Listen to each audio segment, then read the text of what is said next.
What happens when you run out of side characters that are strong enough to be a challenge for your main character? You go prehistoric, of course. Keisuke Itagaki's series is known for two things: bizarre physiques and brutal beatdowns, and the subject of our video fits those two categories to a T. When your series protagonist treats a fight with your second strongest canonical fighter like a walk through the yard, you know you have to reach deep for the next challenge, and that's exactly what Itagaki did with Pickle. A prehistoric man from the Cretaceous era, yeah, you heard that right. Pickle is a guy that eats T-Rexes for breakfast, and once again, you heard us right there too. He's a genetic and historical anomaly from a time where he shouldn't have even existed. So naturally, everyone wants a crack at him once he wakes up from his 190 million year slumber. But what they all collectively find out soon enough is that Pickle isn't the vegetative savage that his name implies him to be. Rather, he's one of the most calculating and brutish fighters in all of Baki, and a lot of that is down to his insane anatomy. So, without further ado, let's get straight into it. This is Pickle's Anatomy Explored. Perfectly preserved pre-Homo Homo erectus, the existential anomaly that is Pickle. It's established from the very outset that Pickle is an anatomical anomaly because, well, he shouldn't exist. He was found as part of a particularly pristine saline formation somewhere near Colorado, and scientists in the Bakiverse were forced to reconsider everything they knew about human history because, well, Pickle was found in the middle of beating its meal into submission, specifically a massive Tyrannosaurus Rex. Now, let us preface this entire video by saying that none of this is scientifically possible, we don't think. The preservation of a live dinosaur beyond their extinction event, not to mention the fact that humans are not expected to have existed during the Cretaceous area, these things are as much of a real-world anomaly as Pickle is to the Bakiverse. Heck, during his fight with the Jon Snow of the Hanma family, Jack ends up calling Pickle a Homo erectus, simply because that's one of the earliest species of archaic humans that we definitely know to have existed. But even the Homo erectus species is documented to have come and gone around 2 million years ago. The only reason Jack calls Pickle that is because it's the closest thing that can be identified with this freak of nature. Baki logic also somehow claims that Pickle and his T-Rex were perfectly preserved for 190 million years. So, you know, if you were expecting scientific accuracy from this video, we're sorry to disappoint. But when you take off the lens of regular logic and put on the glasses of Baki logic, Pickle's anatomy remains just as impressive as it is inconceivable. Let's put aside the fact that his discovery in the real world would cause a global meltdown, as it would redefine our understanding of evolution and history itself. We knew the moment we saw this dude preserved in salt rocks rearing to attack a T-Rex as opposed to defending himself that he was going to end up being something mean. Because if you're mad enough to hunt T-Rexes for breakfast, then the underground arena should be like a second home to you, which, funnily enough, is what it ends up becoming for Pickle during Season 2 of Baki Hanma. As for his name, the fact that he's called Pickle is something of an anomaly as well. After being removed from the saline rock formation alongside his reptilian companion, the unnamed man from 190 million years ago was hooked up to all kinds of machines in order to revive him, but nothing worked. So the scientists working on him, which included Albert Payne, Baki's version of Einstein, decided to leave him hooked up to the machines until they found any significant activity and left a lab assistant in charge of overseeing his condition. What the Einstein of Baki didn't account for was the fact that said lab assistant would try to siphon off some of the T-Rex meat to cook himself a steak no one has ever tasted. Nor could he account for the fact that the smell of cooked T-Rex would be what ends up reviving the unnamed man. As the lab assistant decides to eat his forbidden meal, its scent reaches the existential anomaly an entire lab away and brings his prehistoric senses into the 20th/21st century, whatever timeline it is that Baki Hanma is following at that particular moment. Turns out, hunger was the key to unlocking this man's anatomy, and the lab assistant, unfortunate enough to be stuck with him that night, ended up christening him Pickle. Because up until he cooked up that T-Rex meat, the prehistoric man might as well have been in a coma. Now that we have his naming and history all sorted out, let's dive into his anatomy, because there's a reason we call him a freak of nature, as well as what you read in the title of our video. He can tank bullets at point-blank range before turning you into his next meal. Pickle's inhuman anatomy. The moment we saw Pickle's body treat 9mm bullets fired towards it at point-blank range like a couple of rubber pellets, we knew this boy was going to be an absolute beast in the ring. Then, he plucked them out of his rock-hard muscles and whipped them at his assailant at about the same velocity at which they hit him, and our anticipation skyrocketed. Pickle is mentally and anatomically different from human beings of the modern era. Let's address the former first because it does tie into the latter. Pickle is essentially a savage. Now, what do we mean by that? Is he inherently evil? Does he go berserk for the sake of killing only? We did call him a cannibal in our title, and that is true to a certain extent. But perhaps maybe not in the way you guys are thinking if you're not familiar with Baki. See, Pickle comes from a time of extremes. He lived during the Cretaceous area, which means his entire life was dedicated to two things: survival and procreation. In that regard, he's not much different from an animal, and that really shows throughout the series. For instance, when Pickle arrives in Tokyo, he ends up violating a female journalist on national TV and doesn't stop even after being forced to do so. Once he's finished, he just goes off to sleep, and that's what brings this horrifying event to a conclusion. Now, is he a rapist? Not really, he just thinks differently. To make a more relatable analogy, think of the wildlings from Game of Thrones. Wildlings have a custom where if a man steals a woman from her clan, that is considered to be a sign of marriage. It's bizarre, sure, but the wildlings are pretty much the closest thing to primitive humans in the Song of Ice and Fire series, and this is a cultural difference as Jon Snow learns firsthand. Pickle didn't assault that woman out of a sense of malice, he just followed his natural instinct. Likewise, when it comes to fighting dinosaurs, or anyone else for that matter, he doesn't engage anyone unless they threaten his life first. Once that happens, his attacker becomes a source of food in Pickle's primitive mind. So once he's done incapacitating his targets, it's mealtime for him. This is why he ends up eating one of Retsu Kaio's legs, and part of his shoulder as well, and why he constantly tries to devour his opponents in his early appearances until Tokugawa figures out a way to keep him fed without having him rampage all across Tokyo. However, this also exposes the fact that Pickle does understand what a fight is, and he loves himself a good fight, especially when it's against absurdly powerful people like the denizens of the Bakiverse. This is because, from an anatomical standpoint, Pickle's entire body is built for the sole purpose of killing, and that's kind of the thing that excites crazy people like the fighters of Baki, including Baki himself. Standing at 8 feet tall, weighing over 200 kilos, Pickle is a muscle-bound powerhouse that gives Biscuit Oliva a run for his money in terms of their sheer physique. He is rippling with muscles, which are a stark contrast to his frankly effeminate facial features. The narrator of Baki once stated that anything that has been refined beyond the realm of reason for a single purpose will appear beautiful to the eyes of a person that knows the worth of that purpose. In that regard, Pickle was the most beautiful thing any of the fighters in the Bakiverse had ever seen. But this beauty is a macabre one for sure, because when Pickle gets into a serious fighting mood, he's anything but beautiful. As an organic killing machine, Pickle's body has appendages that would be useful for hunting and tearing prey apart, as opposed to the teeth and nails of a modern human being. Pickle has canines that rival tigers, and instead of nails, he has sharp talons that allowed him to grapple with various dinosaurs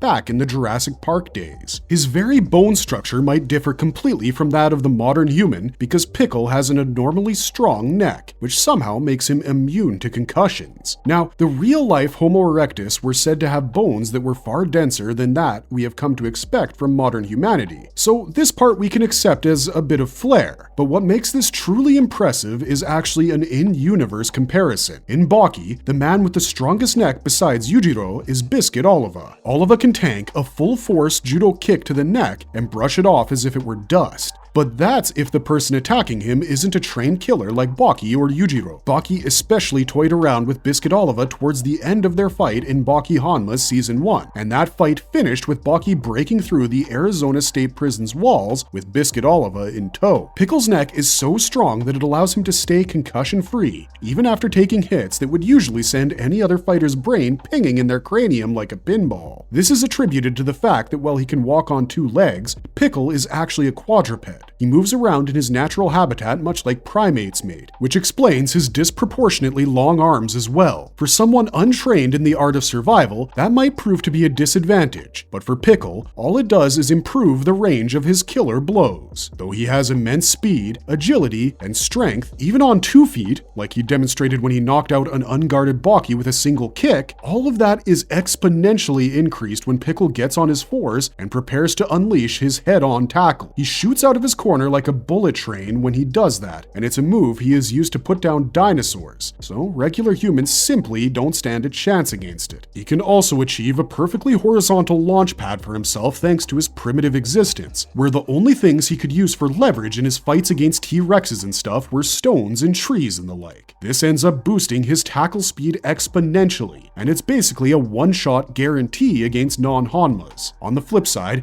Pickle's natural endurance is such that it has been implied he could stop a Triceratops in its tracks when he briefly encountered Hanayama in the anime, and in the manga, he also managed to defeat a giant crocodile with relative ease. Though Pickle lacks modern fighting techniques, he is more than capable of implementing basic grappling skills, which he used back in the day to subdue creatures much larger than himself. The sheer force with which he implements these moves is enough to wave off the need for flashy technique, because how can you debate technicality if your skull gets crushed like a watermelon in Pickle's hands? He was also able to withstand a massive missile drop that spanned the entire height of the underground arena during his fight with Baki, like it was nothing, whereas Baki ended up giving himself severe organ damage and probably half a dozen concussions because of that stunt. We've already spoken about his diamond skin and his murder-oriented physique, but perhaps the most shocking thing of all is the fact that what we see for the most part isn't even his real form.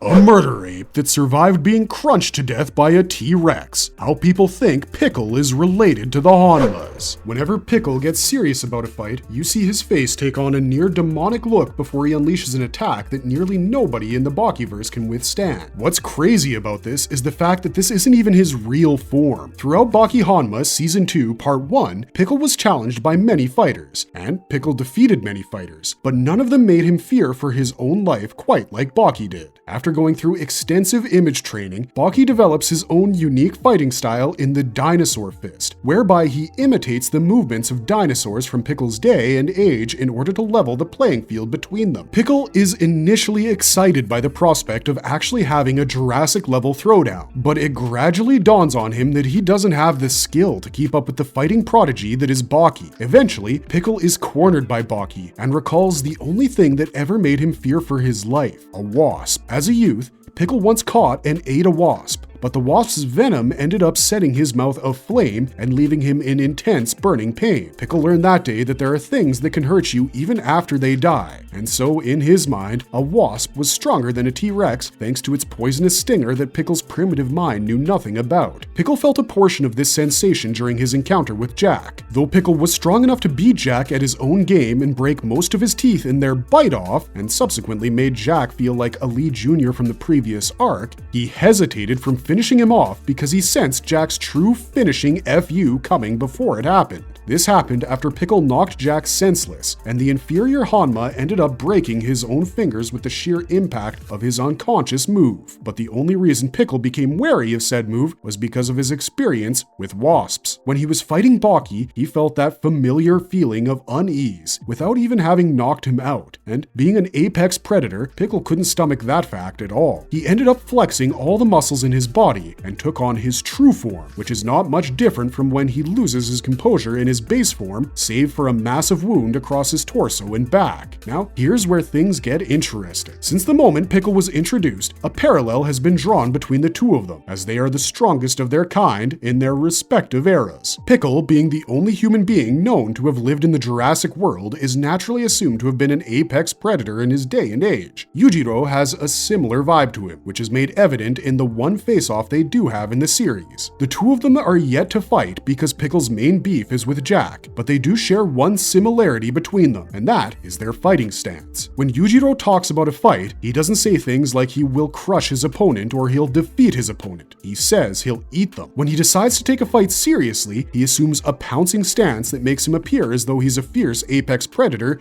that hunts down other apex predators. The reason Baki fans speculate that Pickle might be related to the Hanmas is because he has the exact same fighting stance as Yujiro. Fans speculate that Pickle might be the original owner of the demon face, but that's all it is. Pure speculation on their part. We think a far more likely answer for this similarity in battle stance is their similar outlook on things. Pickle, being a primitive man from a savage world, tends to think of the things in front of him as food. especially if they're provoking him. To him, fighting is a means of keeping his own body going. The same is true for Yujiro, but in a far more modern context. Yujiro doesn't cannibalize the people he defeats in battle, but he does go into battles with the similar mindset of eating them alive. This makes him an apex predator amidst apex predators, much like Pickle, and hence the similar fighting stances. We haven't actually seen any evidence of Pickle having the demon face on his back, so we'll hold off on saying that him being a prehistoric possessor of Hanma genes is a realistic possibility. Still, Pickle doesn't exactly need the demon face to help him in fights because he has constantly shown across all of his appearances in Baki Hanma that his hands are weapons enough, and when he's in his true form, he can withstand pretty much the same kind of damage that Yujiro or his dad could withstand, including being crushed between the jaws of a T-Rex. Remember how we told you guys that when Pickle released the limitations he had placed on his body to fight his smaller opponents in the modern era, that a bunch of wounds appeared on his torso and back? Well, when you take a closer look, they appear to be bite marks from an insanely large animal, and it turns out that's exactly what they are. Apparently, in his true release state, Pickle's body was durable enough to withstand being torn into by the razor-sharp teeth of a T-Rex, and if that isn't an anatomical power, then we don't know what is. Ultimately, what ends up concluding his fight with Baki isn't Pickle's overwhelming strength, it's Baki's overwhelming arrogance. Up until the moment Pickle showed his true strength, Baki had been toying with using his superior martial arts techniques. Even after he released his true form, which boosted all of his stats incredibly, Baki continued to toy with Pickle because in Baki, a fighter's equivalent for weaponry is his technique, and by that metric, Baki was a walking, talking arsenal of weapons. It was his choice to abandon his techniques and opt for a good old-fashioned slugfest with Pickle that brought their fight to a conclusion. Pickle's natural strength was amplified by him assuming his real form helped him defeat Baki conclusively, but even though Pickle can't talk, you could tell from his face that he knew he was the one who had truly lost. Baki came down to his level and fought him without weapons, something even the primitive Pickle could understand, which is why he ends up becoming Baki's friend by the end of their saga. The man that is stronger than a bulldozer is currently not a threat to anyone that doesn't seek to pick a fight with him, but that's changing in the manga. Pickle's diamond body was cut into with a degree of severity by the reanimated Miyamoto Musashi in Baki Do, who became the first man to cause Pickle to openly retreat from a fight. After being humiliated by Pickle and then Moto, Jack Hanma is back with titanium teeth and an itch for revenge in the latest Baki series titled Baki Rahim. As we speak, a legendary rematch is taking place between him and Pickle, which will end up deciding which is the better path for becoming the world's strongest fighter: pure prehistoric genetics or massive amounts of steroids and surgery. We don't know about you guys, but something tells us the former might edge out the latter. Still, crazier things have happened in Baki, like Pickle existing for one, so what do we know, huh? Marvelous verdict! Well, we do know one thing, and that's that this is where we must bid you adieu, because that's all we've got for you on Pickle's anatomy. The prehistoric Jurassic Wonder is one of the most controversial Baki characters, and with good cause. But that's what makes him so fascinating to us as well. As a creature out of time, it's very interesting to see Pickle put his 190 million year old anatomy up against some of the dinosaurs of the modern era. When Pickle stops Hanayama's Triceratops tackle, or when he gets excited at witnessing Baki's dinosaur fist, you can sense his anticipation for the fight. And that's why when Pickle breaks out in a victory dance or cries after getting an insane fight out of the much smaller Katsumi Orochi, you almost feel for the guy. Don't let that take away from the fact that from a physiological perspective, he's not only a scientific treasure, but quite possibly top 3 in terms of brute strength in the Bakiverse. And that's all down to his unique and anomalous anatomy. But that's enough out of us. What do you guys think of Pickle and his crazy physiology? Let us know in the comments section down below. Don't forget to like, share, and subscribe if you want more Baki content from us, and we'll see you guys in the next one.